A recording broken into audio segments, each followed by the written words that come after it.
नमस्कार दोस्तों, हिंदी साहित्य में आपका स्वागत है।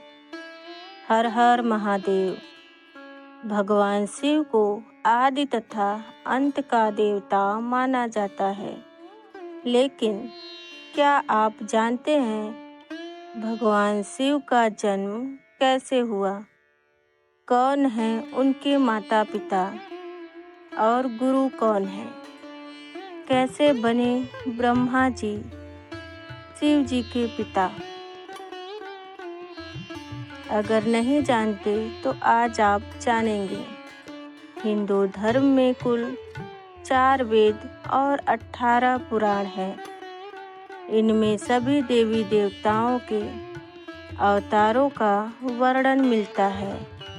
वेदों में शिव जी को निराकार बताया गया है।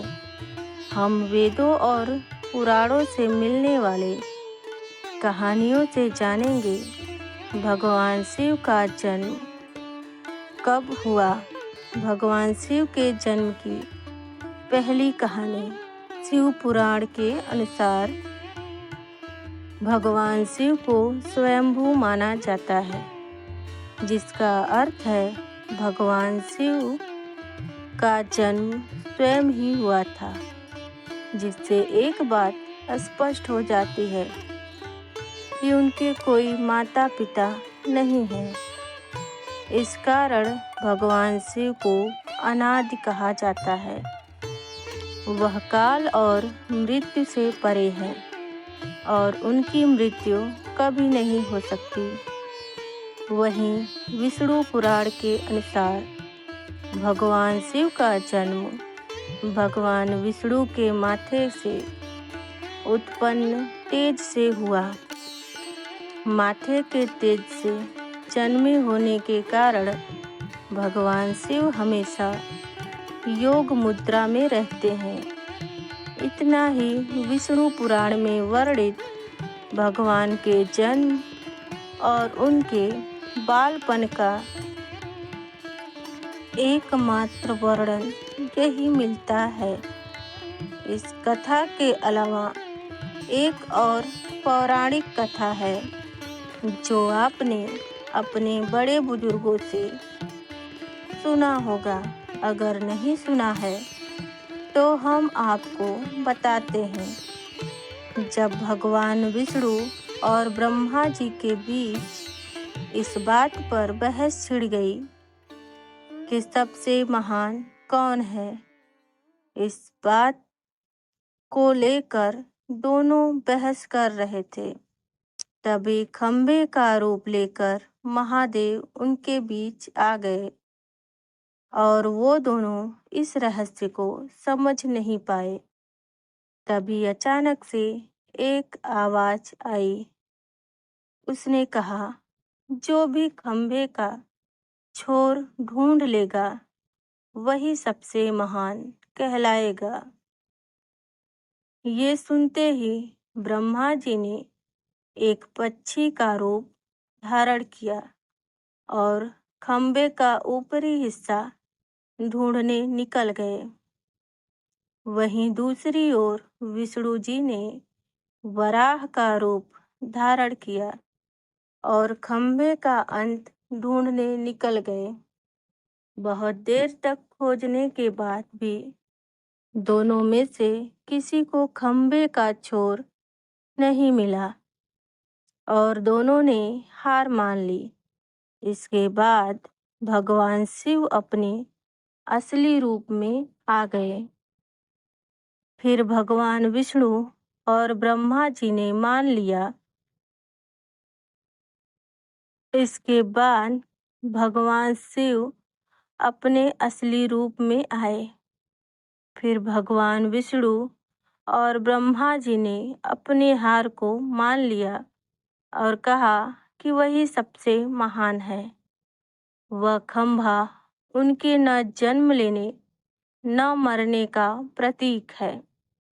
इसी कारण भगवान शिव को स्वयंभू माना जाता है, यानी वह अमर है।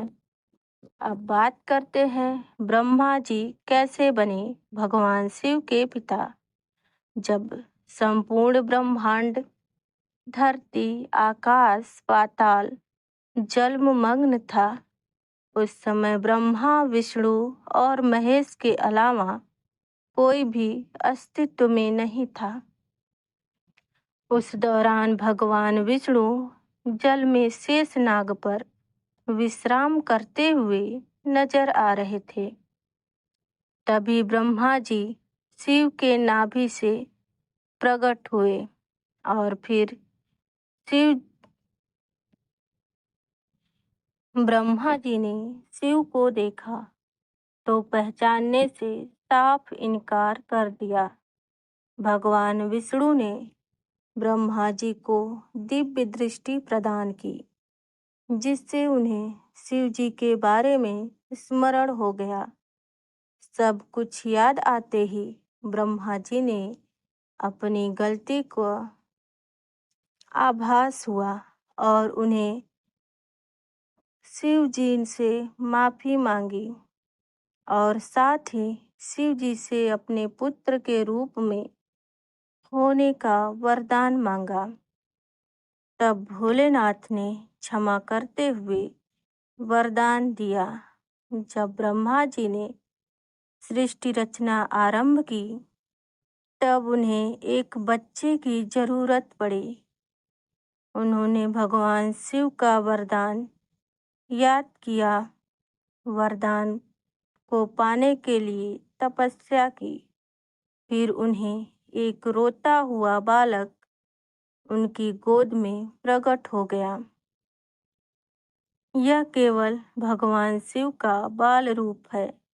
जब ब्रह्मा जी ने बालक से रोने का कारण पूछा, तब बालक ने बताया उनका कोई नाम नहीं है, इसलिए वह रो रहा है। इस पर ब्रह्मा जी ने उसका नाम रुद्र रखा। रुद्र नाम का अर्थ है रोने वाला। परंतु बालक रूप में बैठे भगवान शिव तब भी चुप ना हुए। तब ब्रह्मा जी ने उन्हें चुप कराने के लिए 8 नाम दिए, जो इस प्रकार हैं: रुद्र, भाव, उग्र, भीम, शर्व, पशुपति, महादेव और ईशान। यही वजह है भगवान शिव को इन सभी नामों से जाना जाता है। हिंदू धर्म के अनुसार ब्रह्मा जी और शिव जी इस संसार के सबसे पहले गुरु हैं। जहाँ ब्रह्मा जी ने अपने मानस पुत्रों को शिक्षा प्रदान की थी, वहीं भगवान शिव ने अपने 7 शिष्यों को शिक्षा प्रदान किया था। इन्हें सप्तऋषि के नाम से भी जाना जाता है। कैसा लगा शिव जी के जन्म के बारे में? प्लीज़ आप लोग कमेंट करके ज़रूर बताएं। धन्यवाद।